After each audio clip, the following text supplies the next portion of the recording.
2023 is going to see a paradigm shift in cybersecurity. Welcome to the TC Impact Series.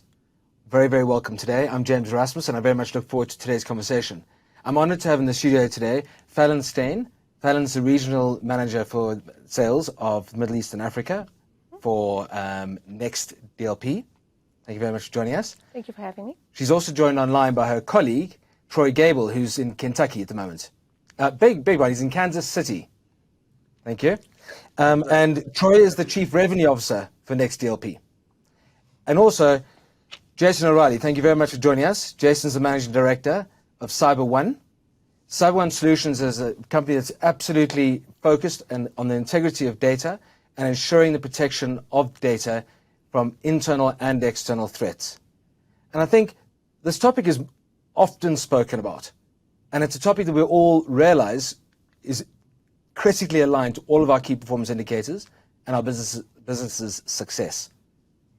What we need to do today, in my view, is unpack that a bit and talk about this paradigm shift, because we can't do it in the past in order to get to the future.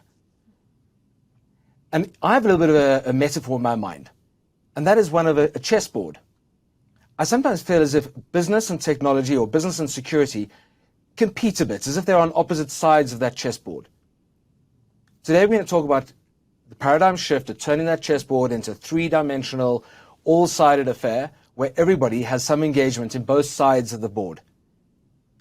And I think, what I just not wanting to spoiler alert, but I think one of the things that Jayson's going to say today is talk about how the CSOS is able to inform business as much as business is able to inform CSOS.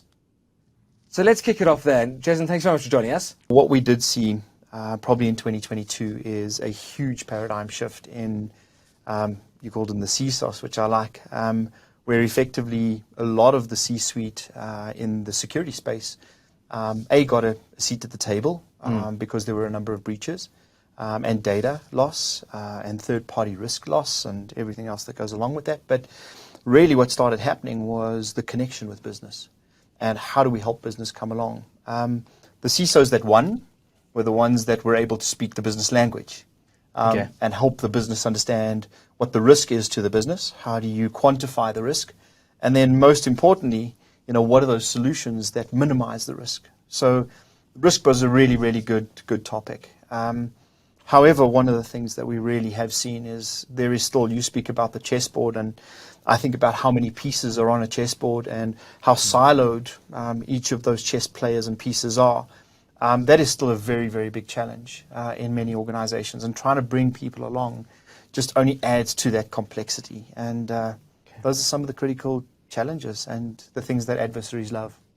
Thanks. And the modern data protection doesn't require us to just sit back and rely on a tool stack that we may have. And I'm sure there's some very interesting use cases, and Fallon, I'd like you to speak to those if you don't mind, that are so prevalent to what's going on right now. And we've got to keep ahead. We've got to be preemptive as opposed to reactionary. That's the impression I get from cybersecurity and the sub-mantra for 2023. Fallon, can you tell us a bit about some of the use cases that you've come across recently? So what I have found in the majority of the organizations is that there's a Microsoft first strategy. Sure. And everybody is pushing Microsoft because they sell that they can give, basically it's one solution that ticks all the boxes. Unfortunately, Microsoft looks after Microsoft. And a lot of organizations aren't just a Microsoft organization. They have Mac OS, they have Linux, and unfortunately, from a visibility perspective, we find that is one of the use cases that organizations really need, is that visibility into what is going on in the organization, what movement is taking place at the endpoint, be it a document, be it access to a server, be it how many documents are being uploaded to SharePoint, and what are those documents. And that's one of the use cases that we find that a lot of organizations find valuable in what the Next Reveal agent can give you, is that visibility. And if I can support you, I think one of the foundations of cybersecurity is about having absolute visibility of everything that's touching your network. Okay. One of the biggest challenges, as we've seen, is organizations are trying to figure out how do we consolidate, right? And hence the Microsoft first strategy in many organizations. However, the Microsoft first strategy is 3 years old.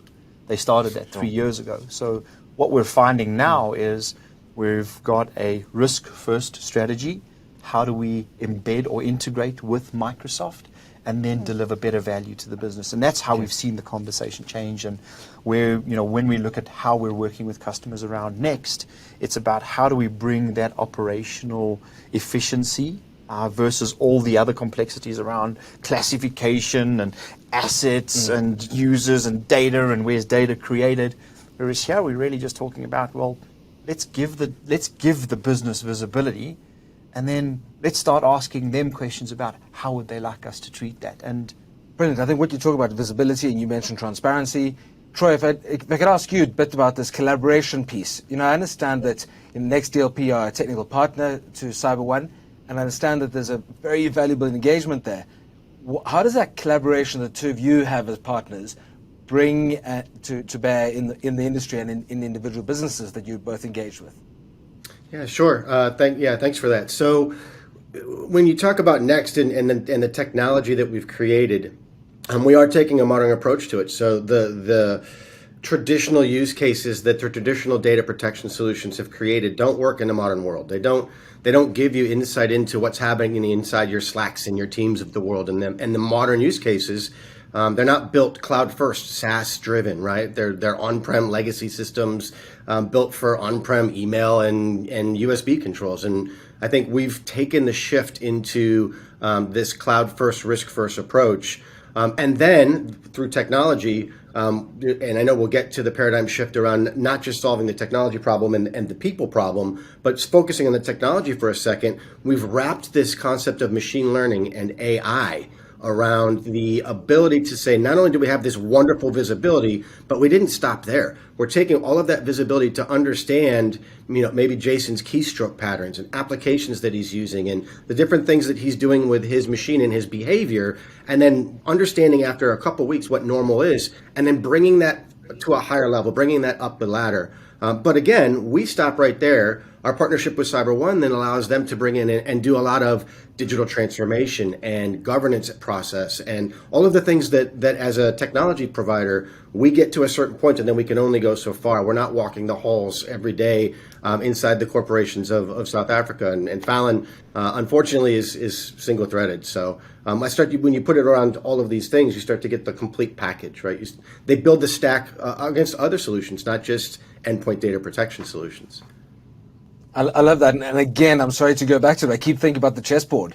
You talk about corridors, the silo behaviors left and right, the angles people can move.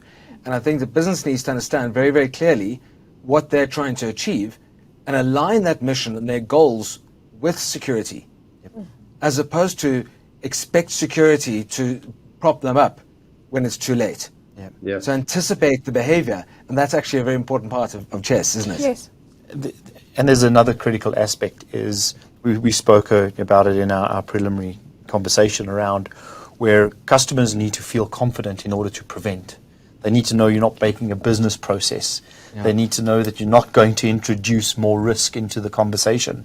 And one of the things that we do as a business together with Next is, we certify the product, as deeply as we can, and we leverage off the Next professional services. But when we start working with customers, it's about putting in the steps to allow the organization the confidence to prevent and educate as quick as possible. In one of our largest deployments, we managed to, with the solution and the team, across, I think it was 15 countries, 15,000 users, within 3 weeks, we had Next up and running and learning already, understanding what the heartbeat of the organization was. And then instead of doing hashtags and fingerprints and policies and craziness, we really had a good understanding of what the organization's already put in place. Because organizations to get to this point today, trust me, they've spent millions of rands and millions of dollars.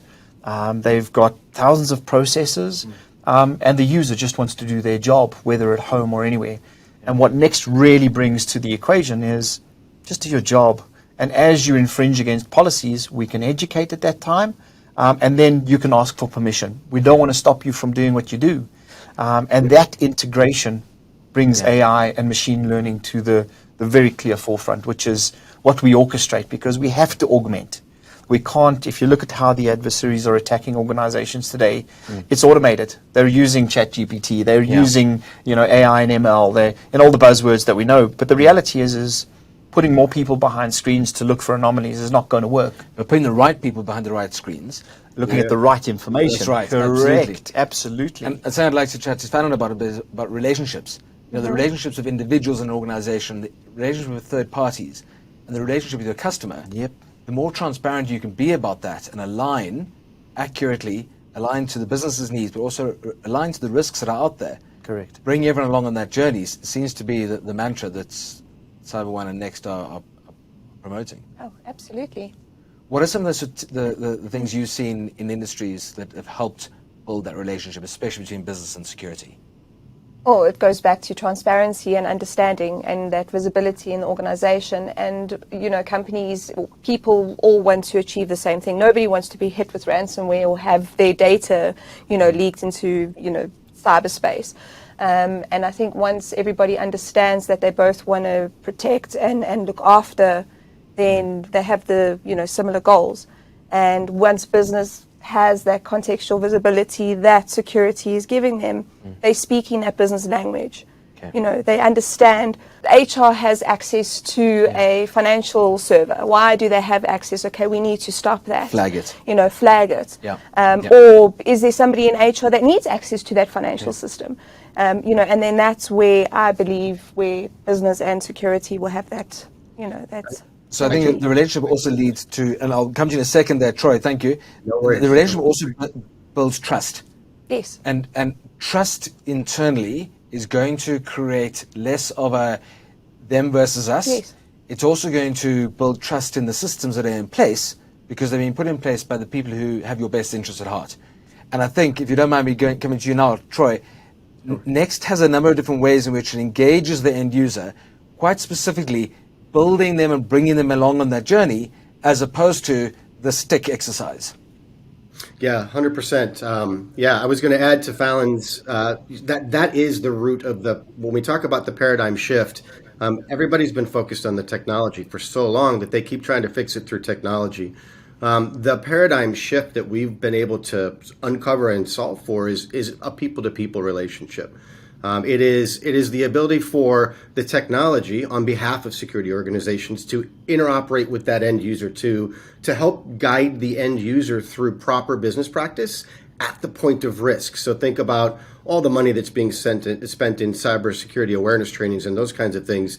The ability to instead remember what I was taught in an hour-long presentation a month ago, to have that risk brought forward at the point when I'm creating the risk for the organization, and then being able to interact with the user, not stop the action, but put them back on the tracks, put them back on the rail to say, hey, Troy, this is not the appropriate behavior. If you remember from your cybersecurity training, this is the different policy that we had, but the appropriate way to do that is this other option, and to be able to steer that movement of data to the appropriate transaction real time, such that, as Fallon mentioned, we're not stopping the business from being able to do their job. I think if you take that one step further, if I can continue on to that, the interaction between, and that's a huge paradigm shift, the ability to interact with the end user on behalf of security. But even before you get to that, again, not focusing on the technology, but focusing on the visibility, being able to arm the security organization to go back to the business. And instead of having the age-old struggle, right? So it used to be the struggle between technologies and use cases. Really, it's a struggle deeper than that. Is the business going to take the time to sit down with security organizations to say, these are the things I care about, these are the things I want you to protect, this is the data? They're not going to do that, right? They want to go about their job. And security folks now can say, hey, this is the risk I'm seeing. Here's what it's an ammunition to go back to the business and say, hey, Mr. Business, HR, engineering, whatever it is, these are risks I see in the organization. Are these appropriate behaviors? You've changed the conversation. More oftentimes than not, the business is going to say, I had no idea that was going on in my environment. Can you stop that, or can you change that behavior? Holy cow, paradigm shift. Now they're asking for security. I think that's the root of really kind of the transition. Yeah. And one of the critical things that we've seen in South Africa is there are a handful of customers that have gone down this classification route, right? So I need to know where my data lives. I need to know how it's traversing my network. I need to know where it's stored. I need to know how it's created. And they've managed to do this 4 years. Okay. Took them to get there, right? The other component is then of course COVID hits. Now all of a sudden we're clouding it, we're transforming it, we're AWS Azureing it, and that is, and where data is created is a different conversation, because now you need an endpoint agent to do classification, processing, and before you know it, just classifying is in its own now a pure Department. job. You need a full-time team to do that in some of these large organizations. And, again, for me, I think, we went on a journey with Next, and what was very key for us is we spoke about skills shortage. Yeah. And we speak about who it is we want looking at these screens. As we look at our country,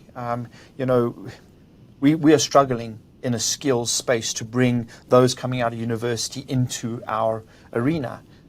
Technology like Next and other AI tools really start helping our teams, the people we're bringing through, our processes, our EE plans, putting the right people looking at the right stuff, because, again, our adversary is doing something very specific. And third-party risk, you mentioned it, it is so specific. The problem is third-party risk isn't just, somebody that you work with and you share data with. It is somebody that is developing applications in your business. How is that data exfiltrating out of your, so when you start to look at the risk of how the adversary is getting into the environment and what they're trying to achieve, it's through things that your business does. It's through collaboration. It's through cloud infrastructure. It's because that's what we want to be. We want to be agile.